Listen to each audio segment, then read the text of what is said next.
Todd crouched behind the crumbling stone wall, his heart pounding as the Vrax patrol stomped through the dusty streets of the settlement. The 6 Vrax soldiers moved with mechanical precision, their metal-plated bodies reflecting harsh light from the twin suns overhead. Ta had lived his entire life under their rule, but the sight of them still filled him with equal parts fear and hatred.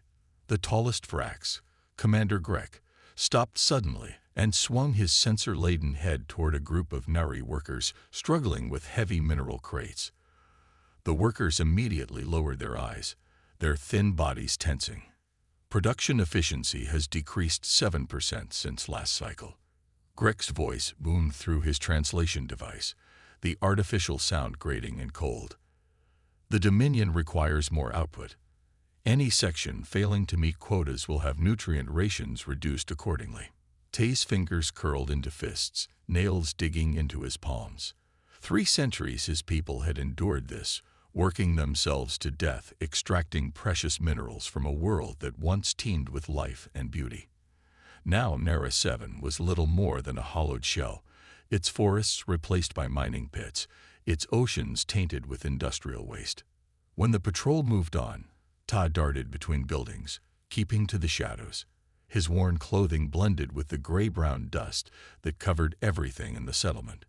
He reached his dwelling, a small single-room structure identical to hundreds of others in the worker zone, and slipped inside. The room was sparse. A sleeping mat, a water recycler, and a small table with a bowl of synthetic protein paste. Ta moved quickly to the corner where a section of the floor appeared no different from the rest. His fingers found the hidden groove, lifting the camouflaged panel to reveal a small compartment. Inside lay his treasures, crystal data shards, each no larger than his thumbnail, glowing with a soft blue light. Each contained fragments of true Nari history, stories, songs, and cultural records that the Vrax had tried to erase. Collecting these was punishable by immediate termination, but Tai couldn't let his people's identity die. Someone had to remember who they were before the Vrax came. He selected one shard, holding it up to catch the light filtering through the small window. This one contained tales of the Great Migration, when the Nari had first developed space travel and settled Narration. Before their civilization had been crushed under Vrax dominion, they had been explorers and artists, with cities that floated among the clouds. The sound of the rear entrance sliding open made Tai quickly drop the crystal back into the hiding place and replace the panel. His sister Minna slipped in, her eyes wide with excitement, an unusual expression in a place where existence was typically measured in varying degrees of suffering. "You should be more careful," she whispered, glancing at the floor panel. "The Vrax have increased random dwelling searches in Sector 4. "They won't find anything," Tai replied, though they both knew discovery meant death. "What's got you looking so alive?"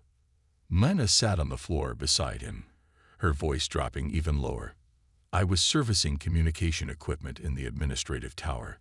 The Vrax are agitated about something. There's a new species that's made contact with the Galactic Assembly." Ta shrugged. "There are dozens of species in the Assembly. None have ever helped us." The overseers were different this time, Minna insisted. They spoke of these newcomers, humans, they're called, with dismissal, calling them primitive and barely spaceworthy. She leaned closer. "But Ta," I could hear it in their voices. There was fear underneath. Fear, the Vrax. Ta couldn't imagine it. The Vrax Dominion controlled 17 star systems, with technology far beyond anything the subjugated species possessed. Their neural control implants could incapacitate an entire population with the press of a button. What could make them afraid? "I don't know," Minna admitted, "but I heard one overseer mention that these humans refused standard submission protocols when encountering Vrax border ships. They demanded equal diplomatic status." Something stirred in Ta's chest, a feeling so unfamiliar he almost didn't recognize it. Hope. He immediately tried to smother it. Hope was dangerous. Hope made you take risks. Hope got you killed. "They'll learn," he said bitterly. "Every species either submits to the Vrax or gets crushed. These humans will be no different." Maybe, Minna said, but her eyes still shone. But the overseers also mentioned something strange. These humans come from an isolated system, but they've developed technologies along completely different paths than standard galactic evolution. The Vraks can't predict their capabilities. Outside, the evening alarm blared, signaling the shift change at the mining operations. Todd would need to report for night cycle work soon. I should go, Minna said, rising to her feet. But Todd, just listen for news about these humans. The way the Vraks spoke of them, it wasn't just fear, it was uncertainty. When was the last time the Dominion faced something they didn't immediately understand how to control? After Minna left, Ty sat alone in the fading light. Despite his efforts to remain realistic, his mind filled with impossible visions of Vraks commanders retreating, of neural implants deactivated, of his people walking free under the twin suns. He took out a blank crystal shard, his most precious possession, saved for recording the most important events. For centuries, the Nari had documented their slow cultural death. But perhaps, just perhaps, this shard would someday hold a different story. Tay tucked the blank crystal into a hidden pocket of his work uniform. Tomorrow, he would find a way to learn more about these humans. In 300 years of enslavement, the Nari had never found reason to hope.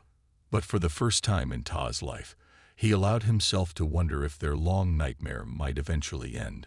Taz's muscles ached as he trudged along with 20 other Nari workers toward the central spaceport.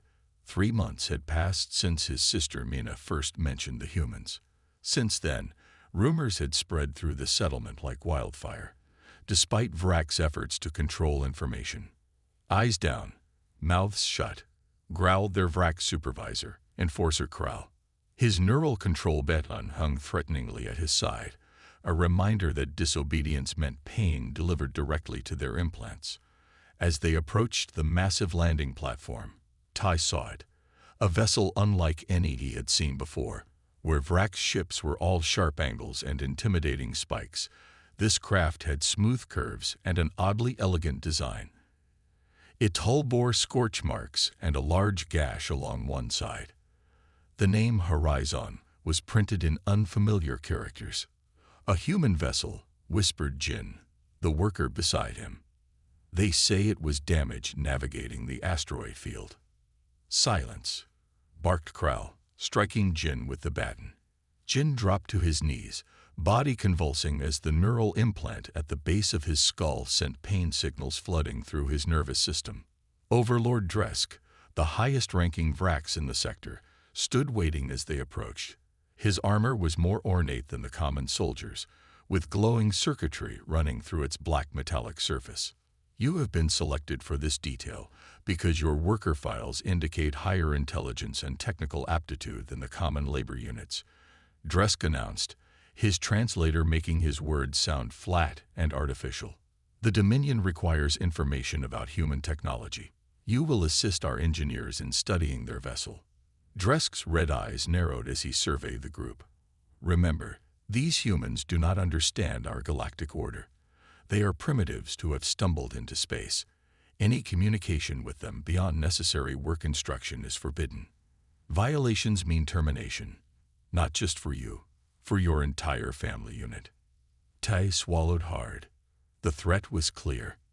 Inside the ship, Vrak's engineers were already removing panels and examining systems. Tad was assigned to clear debris from a damaged corridor so the engineers could access the propulsion section. The air inside the human vessel smelled different, cleaner somehow, with unfamiliar scents Ty couldn't identify. As he worked, Ty studied everything he could without being obvious. The writing on the walls, the design of the equipment, all of it was so different from Vrak's technology. Where Vrak's tech was all hard edges and efficiency, human design seemed to consider comfort and accessibility. On his third day working in the ship, Ty was clearing a collapsed ceiling panel when he realized he was no longer alone. A human stood watching him from an adjacent doorway, shorter than a Vrak's, but taller than most Nari, with dark hair and eyes that widened as they took in Ty's appearance. Ty froze. He should call for his supervisor. He should leave immediately. Instead, he found himself rooted to the spot, staring at the first human he had ever seen up close. "Hello," the human said softly in heavily accented Galactic Standard. "I am Park. Engineer Park." Tug glanced frantically down the corridor in both directions. No Vrax in sight.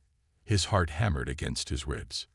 "I cannot speak to you," Ta whispered, returning to his work. "It is forbidden." Park moved closer, kneeling to help gather debris.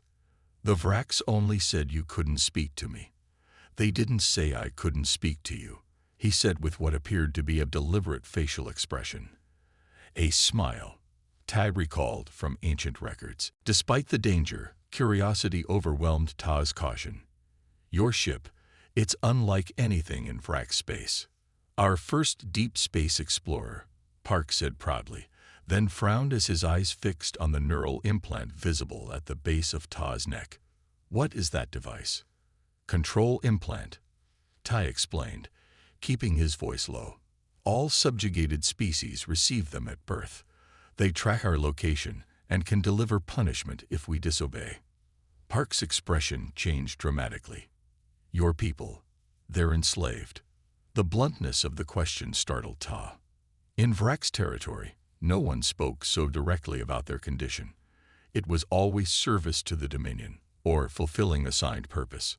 "For centuries," Ta replied, shocked at his own boldness, "as are 12 other species across Vrax territory." Park's face hardened, his jaw tightening. "This isn't right. Earth will not stand for this." Footsteps echoed from around the corner. Ta quickly resumed gathering debris, his heart racing. "The cooling system uses a quantum filtration method," Park said loudly as a Vrax engineer appeared, smoothly pretending to explain ship systems. Over the next 4 days, Ta managed to find brief moments to speak with Park. The human explained Earth's history, how they had overcome their own divisions to form a united planet. He described oceans and forests and cities where people lived free. Each story was like water to a man dying of thirst. On the 5th day, the Horizon's repairs were completed. As Ta worked his final shift, Park pressed something into his hand, a small device unlike anything Ta had seen. "Keep this hidden," Park whispered. "It's shielded from detection. When the time comes, it might help." "What does it do?" Ta asked. "It's a neural disruptor, specifically calibrated to Vrax frequencies. We've been scanning their tech while they thought they were scanning ours." Before Ta could ask more, Park was called away. That evening, the Horizon departed, its engines glowing blue against the darkening sky as Ta watched from the settlement perimeter. That night, Ta showed no one the device, not even Mina. He hid it with his crystal shards beneath the floor panel. Hope was dangerous in a world controlled by the Vrax, but for the first time, hope felt like more than just a dream. It felt like a possibility. As he lay on his sleeping mat, Ta replayed Park's final words in his mind. "We'll be back, Ta. And next time, we won't be alone." Winter came to Nara 7, bringing icy winds that cut through the thin walls of the worker settlements. 6 months had passed since the Horizon's departure. 6 months of increased Vrax patrols, stricter rations, and harsher punishments for minor infractions. The Vrax were nervous, though they tried not to show it.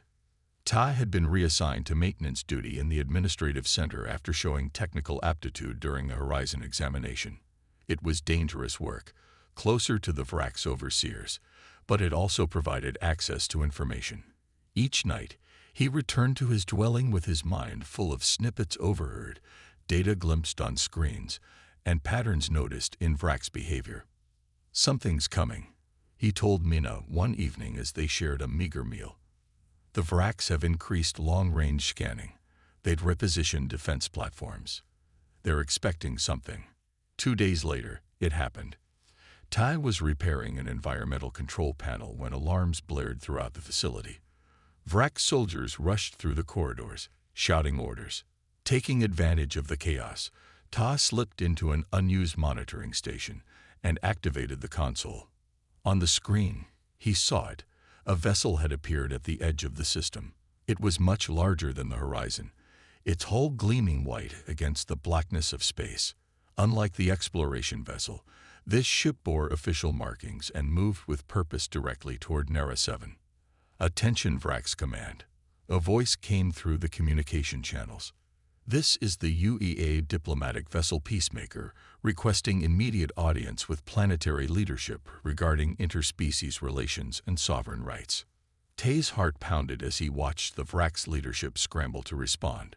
Through the security feeds, he saw Overlord Dresk barking orders, his usual composure cracked. "Prepare the reception chamber," Dresk commanded, "and increase neural suppression for all slave populations by 30%. I want no incidents during this visit." Across the settlement, Ta knew his people would be feeling the effects: a dulling of senses, sluggish thoughts, the implant's way of ensuring docility. But Tai felt nothing. The device Park had given him, worn secretly against his skin, protected him from the suppression waves. When the human delegation arrived, Tai was busy cleaning the air filtration systems adjacent to the main reception chamber. Through an access panel, he could see into the room where the meeting would take place. It wasn't much, but it was enough. The humans entered with dignity, 5 of them dressed in crisp uniforms. Their leader, a woman with short black hair and clear, unwavering eyes, stepped forward as Overlord Dresk and his commanders entered from the opposite door. "I am Captain Kim of the United Earth Alliance," she announced, her voice calm and measured. "We appreciate your willingness to meet." Dresk's translator produced his response. "The Vrax Dominion acknowledges your presence, though we question the necessity of this meeting. Your species is new to the galactic community. There is much you do not understand about established order." "On the contrary," Captain Kim replied, "we understand perfectly. Our exploration vessel Horizon reported evidence of widespread enslavement of sentient species throughout Vrax territory. We've since confirmed this information through multiple sources." Tai held his breath, watching through the narrow opening. "The United Earth Alliance formally requests the immediate cessation of forced labor practices and the recognition of sovereignty for all sentient species under Vrax control," Kim continued, her posture unflinching despite facing creatures who towered over her. Dresk's laughter echoed through the chamber, a mechanical sound devoid of true mirth. "Your species has barely mastered faster than light travel. You have no military presence beyond your home system. What gives you the authority to make demands?" Not a muscle moved in Captain Kim's face. "We're not making demands," she replied. "We're offering a peaceful resolution before alternatives become necessary." "Is that a threat?" Dresk stood, his full height nearly twice that of the human captain. The other Vrax commanders moved their hands to their weapons. "It's an opportunity," Kim answered calmly. "One we hope you'll take." The tension in the room was thick enough to cut. Todd watched as a silent communication passed between the Vrax leaders, subtle gestures he had learned to recognize from years of observation. "The Vrax Dominion does not respond to threats from lesser species," Dresk finally said. "You will leave this system immediately. Any further interference in Dominion affairs will be considered an act of war." Captain Kim nodded once. "We will depart as requested. But know this, the United Earth Alliance does not recognize the legitimacy of slavery, regardless of how long it has been practiced. We will be monitoring the situation. You have 3 standard weeks to begin dismantling your control systems, or we will consider alternatives." When the humans had gone, Tai quickly finished his work and moved through the corridors, head down, trying to appear as dull and submissive as the other workers affected by the neural suppression. That night, the settlements buzzed with rumors. Some had seen the human ship. Others had relatives who worked in the landing area who had glimpsed the delegation. By morning, everyone knew of the humans' visit and their departure without achieving anything. "See, just like all the others," an old worker named Hoon said bitterly as they lined up for morning rations. "They come, they talk, they leave. Nothing changes." "The Vrax are too powerful," another agreed. "No one challenges them, and survives. But Tag remained silent. During the meeting, he had seen something in Captain Kim's eyes that none of the others had witnessed, a quiet, unshakable resolve. The humans hadn't seemed surprised by the Vrak's rejection, nor intimidated by their threats. They had simply delivered their message and departed, not in fear, but as if following a predetermined plan. That evening, as Tai recorded the day's events on one of his crystal shards, Minna returned from her shift with eyes wide. "The Vraks are reinforcing their defense systems," she whispered. "They called in 3 additional battle cruisers from nearby systems. Ta, they're afraid." Ta nodded slowly. 3 weeks, he murmured. "What?" "The human captain gave them 3 weeks to begin dismantling the control systems," Tai explained. "After that, she said they would consider alternatives." "What alternatives could they possibly have?" Minna asked. Tai touched the small device hidden beneath his shirt, the one Engineer Park had given him months ago. "I don't know," he admitted. "But for the first time, I believe something might actually happen." The 3-week deadline passed. Then 3 more days. The Vraks showed no signs of dismantling their slave systems. If anything, their grip tightened. Extra patrols marched through the settlements. Work quotas increased. Public punishments became more common. "See, the humans were just like all the others," muttered Hoon as he and Tai repaired a damaged power conduit in the administrative center. "Big talk, no action." Ta said nothing, focusing on his work, but doubt had begun to creep in. Perhaps the old worker was right. Perhaps the humans had been bluffing, or perhaps they had already forgotten about the suffering on Nera 7. That morning, 23 days after the human delegation's departure, Tag was deep in the maintenance tunnels beneath the command center when the first alarm sounded. The shrill noise echoed through the metal corridors, making him wince. "Emergency protocol activated. All security personnel report to defense stations," announced the automated system. Ta hesitated only a moment before making his decision. Instead of evacuating as workers were supposed to do during alerts, he climbed up through the service shafts toward the command center itself. If something was happening, he needed to see it. The command center was chaos. Vraks officers rushed between stations, their usually methodical movements now frantic. Through the massive view screen that dominated the room, Tai could see it. A fleet of ships had appeared in orbit around Nera 7. Not just 1 or 2 vessels, but dozens, arranged in a precise formation that surrounded the planet. These were unlike the diplomatic vessel. Their hulls were darker, their shapes more angular. Clearly built for war. Human vessels detected in all orbital quadrants, reported a Vrak sensor operator, his voice stripped of emotion by the translator. "They have bypassed our early warning systems." Overlord Dresk stormed into the center, his armor clicking against the metal floor. "Launch interceptors. Activate planetary defense grid." But before the orders could be carried out, all communication channels in the room activated simultaneously. A calm human voice filled the space. "This is Admiral Jun of the United Earth Alliance. We have given the Vraks Dominion ample opportunity to end their enslavement of sentient species. They have refused. We are now implementing liberation protocols." "Silence that transmission," Dresk roared. "Defense grid powering up at 60% capacity," reported an officer. "Interceptors launching from bases 1 and 4, said another. Todd pressed himself into the shadows of a maintenance alcove, watching as the Vraks prepared for battle. Their movements were practiced, efficient, the actions of a species that had dominated through military might for thousands of years. Then he saw it on the view screen, a ripple of light forming around the human vessels. It started as a faint glow, then brightened until it seemed the ships were surrounded by blue fire. "Energy surge detected," shouted a Vraks officer. "Pattern unknown. All sectors. Raise full shields," Dresk commanded. But it was too late. The energy pulse released from the human ships, cascading outward in a silent, beautiful wave that enveloped the planet. Tai watched it wash over the command center view screen, a shimmer of blue-white light. And then, nothing. No explosions, no destruction. For a moment, the command center was completely silent. The Vraks looked at each other in confusion.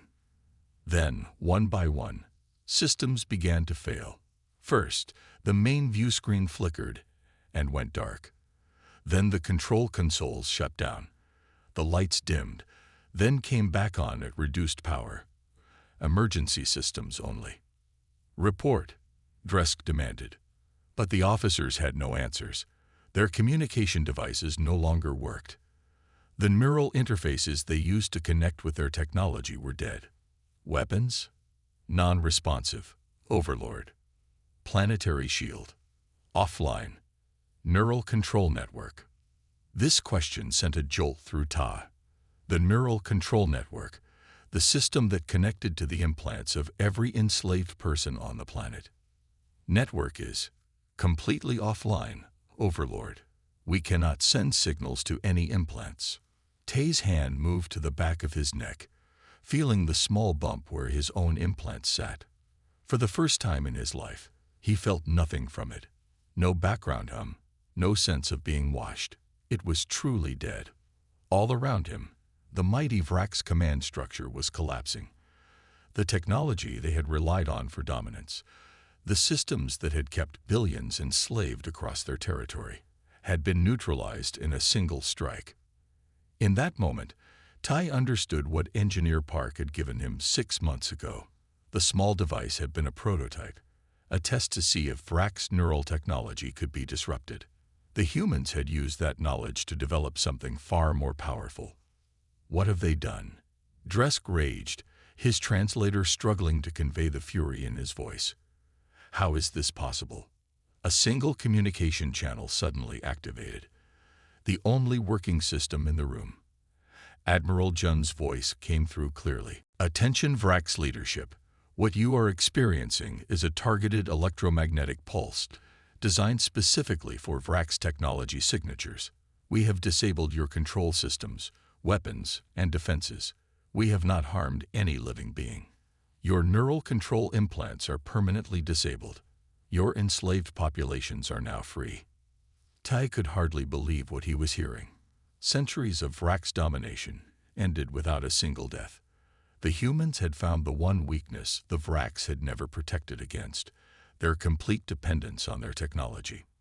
This is impossible, a Vraks commander whispered. No species has technology this precise.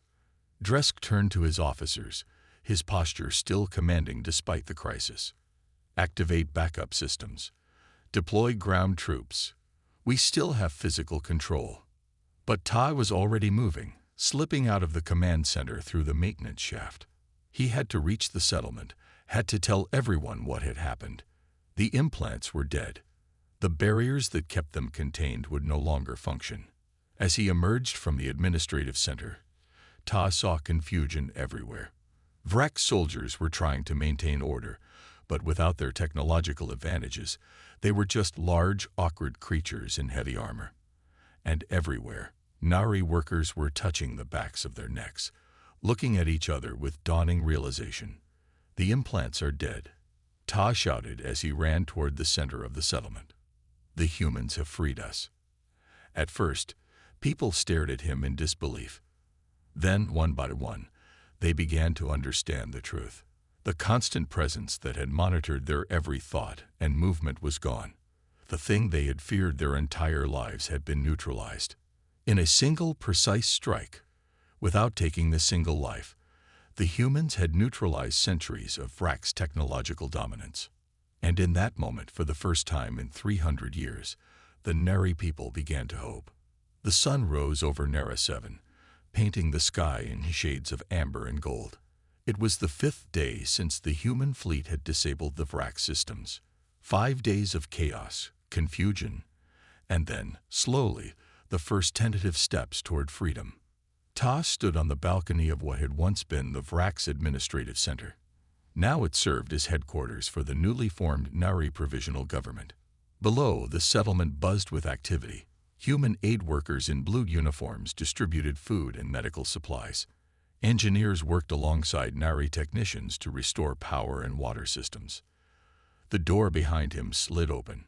Mina entered, followed by a human officer who had introduced himself as Commander Lee. In the days since Liberation, Lee had become a familiar face, coordinating between the human fleet and the emerging Nari leadership. The first regional representatives have arrived, Mina said. They're ready for the meeting. Ta nodded, still not quite believing that he, a simple maintenance worker, now spoke for his people. But he had been one of the first to understand what had happened, one of the first to organize in the hours after the strike. Before we start, Commander Lee said, Admiral Jun wanted me to share this with you. He handed Tai a small device. It's a complete record of rack suppression gathered by our intelligence network, proof for the Galactic Assembly of what happened here. Tai accepted it carefully. Will the Assembly acknowledge what the Vraks did to us? They'll have no choice, Lee replied. The evidence is overwhelming. They walked together to the former Overlord's chamber, now repurposed as a meeting room. Around a large table sat representatives from Nari settlements across the planet, along with several human officers. Many still don't understand exactly what happened, Ta said as they took their seats. How did you disable the Vraks without harming anyone? Commander Lee activated a holographic display in the center of the table. It showed a technical diagram of the pulse weapon the humans had used. We disabled their systems, not destroyed them, explained Lee. The pulse targeted specific Vraks technology frequencies. Your people's simpler technologies were unaffected. The display showed how the pulse had spread across the planet, seeking out and neutralizing Vraks control systems while leaving other technology intact. Our engineers studied the neural implant engineer park retrieved from your world 6 months ago, Lee continued. We discovered the Vraks had never considered someone might specifically target their control frequencies. They had no defenses against it. Tay touched the back of his neck, where a small scar now marked where his implant had been removed.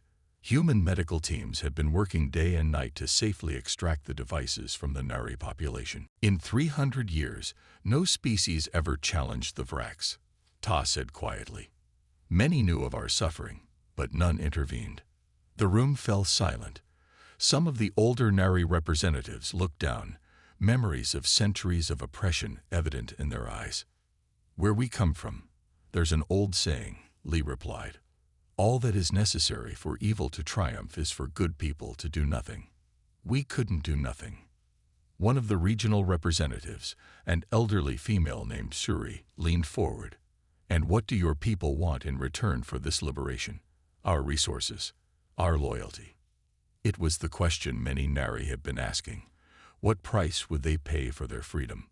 Commander Lee shook his head. We want nothing except to see your people free and self-governing. Earth believes that liberty is the right of all sentient beings.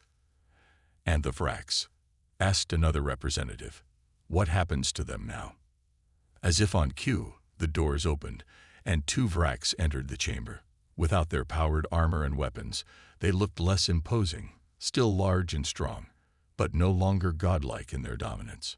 One of them was Overlord Dresk, now dressed in simple clothing. The room tensed. Some Nari half rose from their seats, fear and hatred warring on their faces. The Vraks delegation has arrived to begin negotiations, announced a human officer at the door. Dresk looked around the room, his eyes lingering on Ta. Without his translator, he now spoke in labored but understandable galactic standard. We are prepared to discuss terms, he said stiffly. Terms. Shuri spat the word. You enslaved us for 3 centuries. You worked us to death in your minds. You erased our history, and now you want to discuss terms. Dresk's posture remained rigid. The Vraks Dominion still controls 15 other star systems.